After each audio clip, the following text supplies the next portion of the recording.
When most people think of Wonderland, they picture a hallucinogenic blur, talking caterpillars, grinning cats, and a world governed by random psychedelic chaos.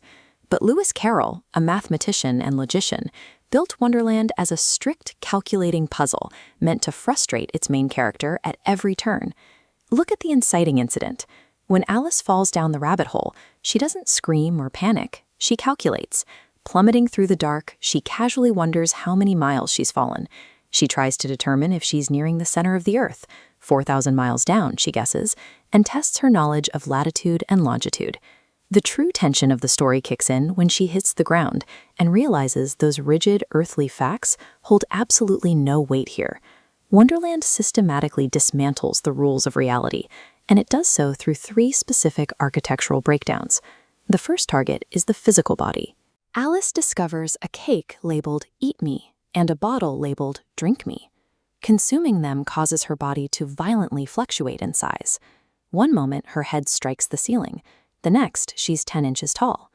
Because she has no control over her own physical boundaries, her psychological stability starts to fracture. She loses her memory. She starts to question who she actually is.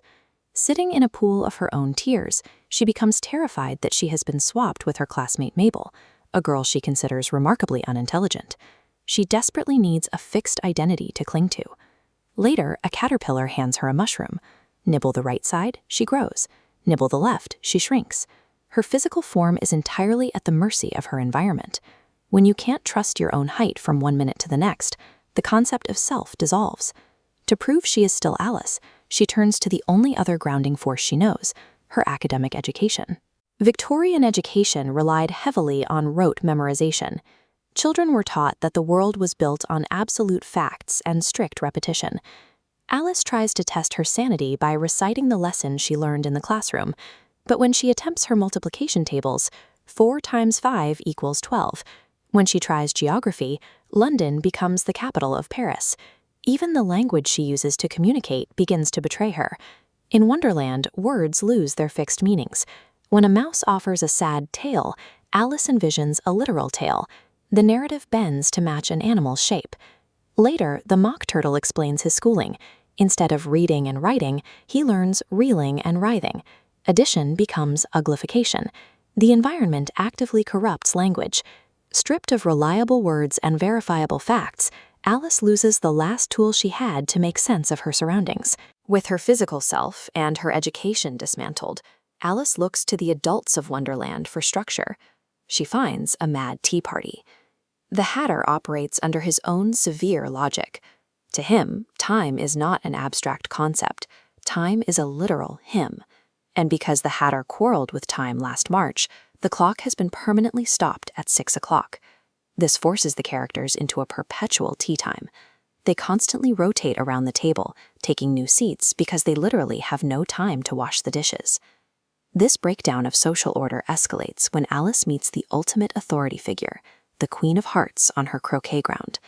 The Queen demands total obedience to a game with impossible mechanics. The mallets are live flamingos, the balls are crawling hedgehogs, and minor infractions mean execution.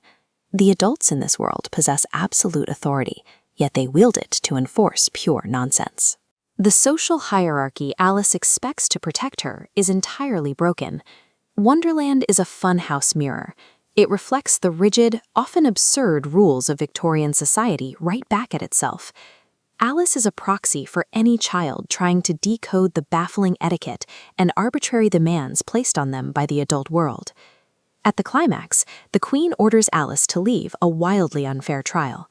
Instead of applying school book logic to a rigged system, Alice finally rejects the authority completely. She shouts, "Nonsense," and calls them nothing but a pack of cards. The story endures because it captures a universal existential struggle. It is the brilliant, frustrating experience of trying to find logical order in an inherently mad world.